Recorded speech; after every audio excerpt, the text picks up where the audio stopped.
ലൂക്കായുടെ സുവിശേഷം 1-ാം അധ്യായം 35-ാം വാക്യം. ദൂതൻ മറുപടി പറഞ്ഞു, പരിശുദ്ധാത്മാവ് നിൻ്റെമേൽ വരും, അത്യുന്നതൻ്റെ ശക്തി നിൻ്റെമേൽ ആവസിക്കും. ആകയാൽ ജനിക്കുവാൻ പോകുന്ന ശിശു പരിശുദ്ധൻ, ദൈവപുത്രൻ എന്ന് വിളിക്കപ്പെടും.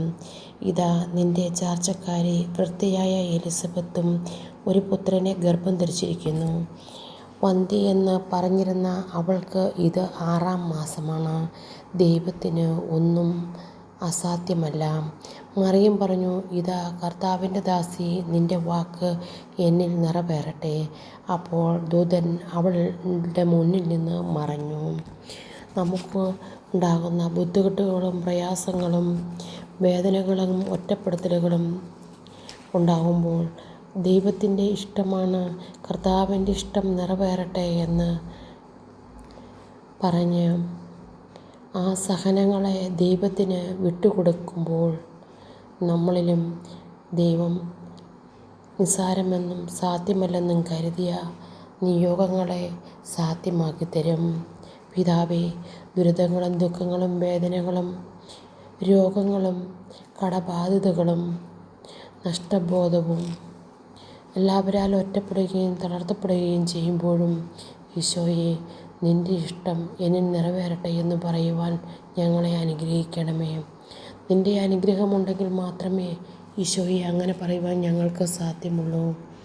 ഈശോയെ, അങ്ങറിയാതെ ഞങ്ങളുടെ ജീവിതത്തിൽ ഒന്നും സംഭവിക്കുന്നില്ല. അങ്ങയുടെ ഇഷ്ടമനുസരിച്ച് ജീവിക്കുവാൻ ഞങ്ങളുടെ വേദനകളെയും ബുദ്ധിമുട്ടുകളെയും അനുഗ്രഹങ്ങളെയും ഞങ്ങളിലുണ്ടാകുന്ന എല്ലാ ആവശ്യങ്ങളെയും നിയോഗങ്ങളെയും ഈശോയുടെ ഇഷ്ടം നിറവേറട്ടെ എന്ന് പറയുവാൻ ഞങ്ങളെ അനുഗ്രഹിക്കണേ നാഥ.